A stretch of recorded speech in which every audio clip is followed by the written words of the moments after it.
நேதாஜி சுபாஷ் சந்திர போஸ் 129வது பிறந்த நாள் விழா இந்திய தேசிய ராணுவ பேரவை வாரிசமைப்பு அலுவலகத்தில் நேற்று நடைபெற்றது. விழாவிற்கு வாரிசமைப்பின் மாநில தலைவர் வேலுசாமி அவர்கள் தலைமை தாங்கினார்.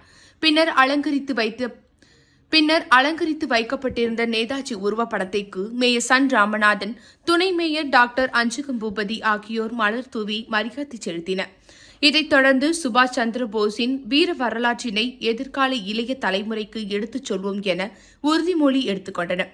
விழாவில் தமிழ் பல்கலைக்கழக துணை பதிவாளர் பன்னீர்செல்வம், ஹரிமா சங்க தலைவர் பிரபு, வர்த்தநாடு செல்வம் மற்றும் தியாகிகளின் வாரிசுகளான சண்முகவேல், மூர்த்தி, சரவணகுமார், சுப்பிரமணியன் மற்றும் ஆனந்த், சிவகுமார், பார்த்திபன், வடிவேல் உள்பட பலர் கலந்து கொண்டனர்.